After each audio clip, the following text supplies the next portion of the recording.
Orang yang takut mati itu sudah mati sebelum mati.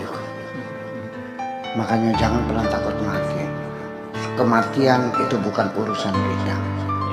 Kita tidak dilibatkan oleh Tuhan untuk menentukan cara mati kita. Dan kita tidak akan dikasih tahu oleh Tuhan di negeri mana kita akan mati. Wahai kekasih, sampaikan suara ini. Tangis rindu ingin seperti dirimu. Yang ingin saya tanyakan itu yang tersisa dari penjelasan Buya masalah pertemuan-pertemuan kita dengan spirit yang positif. Jadi kalau dalam sejarah dibuka apa yang disebut epifani itu Buya, di mana dikisahkan Ibrahim itu mengalami epifani, pertemuan dengan kebenaran yang mutlak itu. Kemudian dalam sejarah itu juga disebutkan bahwa Yakub juga mengalami hal yang serupa. Kemudian para spiritual juga bercerita tentang epifani itu, di mana sebetulnya kalau kita ambil padanan pada spiritual pada agama yang lain termasuk paganisme, diserupakan dengan epifani itu menjadi satu model di mana para spiritual dari paganisme pun mengatakan itu epifani semacam gitu. Nah sekarang berkaitan dengan masa khalwat kita sekarang ini, seandainya kita menemukan perjalanan spiritual tadi, padahal tadi dijelaskan dalam salah satu butir roh itulah itu, jangan kau hiraukan seandainya juga yang memanggil dengan atas nama ayat-ayat Allah. Iya. Jadi saya teringat dengan perjalanan epifani Nabi Ibrahim dan nabi-nabi termasuk para spiritual lain dari paganisme itu tuh. Sekarang apakah epifani itu hanya merupakan simbol dari perjalanan spiritual yang tidak terbahasakan dalam bahasa pragmatis, apa memang itu adalah perjalanan spiritual yang patut kita renungkan?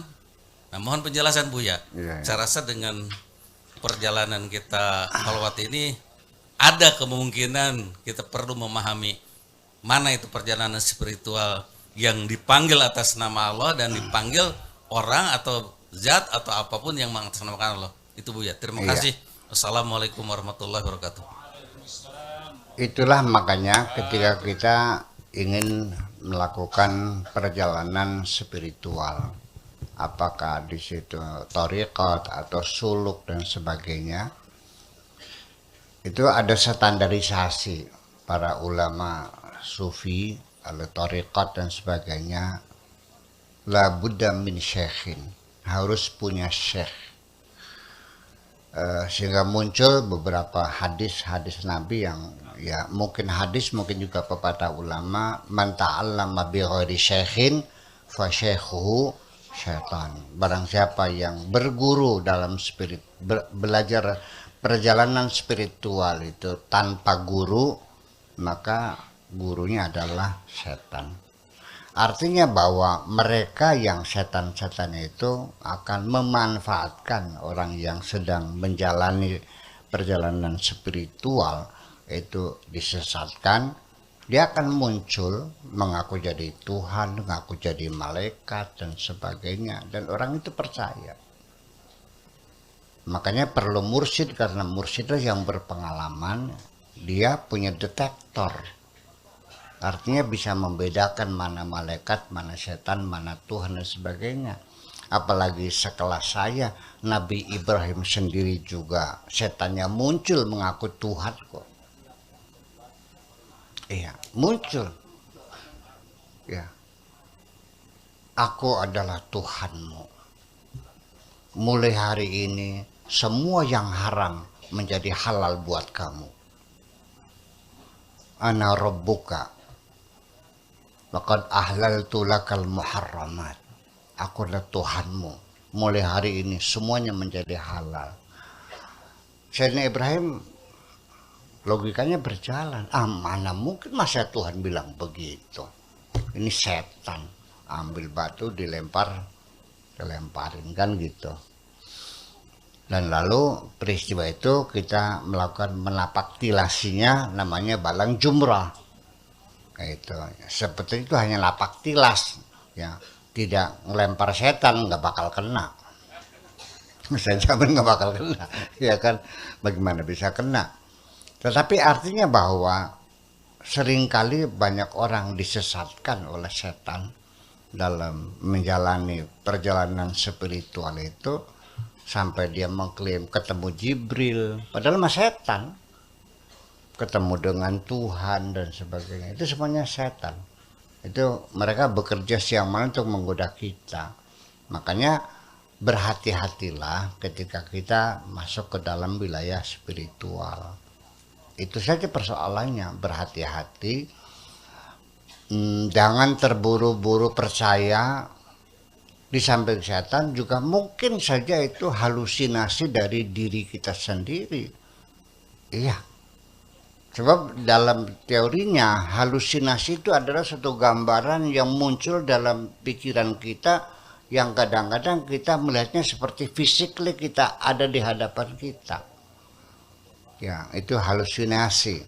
Artinya tidak ada perangsangnya, tapi indera kita menangkap ada sesuatu. Seperti melihat tikus segede gajah, ya kan begitu, melihat ular, melihat hantu. Ternyata dia suhu darahnya itu sudah 45 dalam keadaan panas.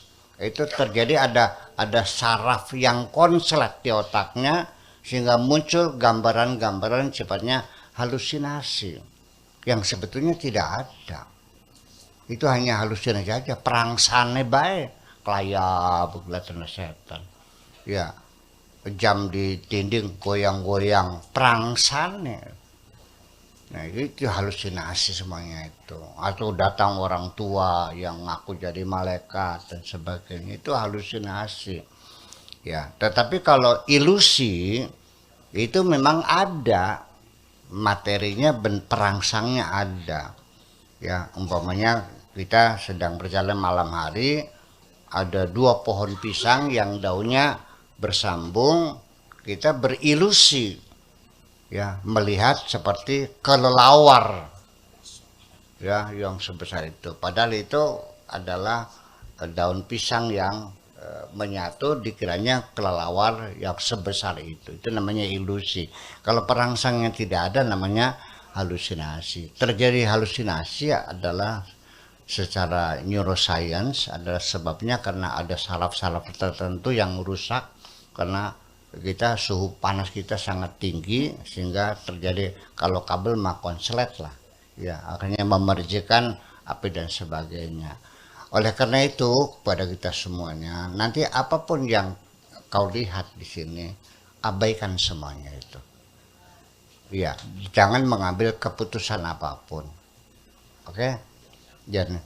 Jangan merasa bangga Anda bisa ketemu dengan malaikat. Goblok.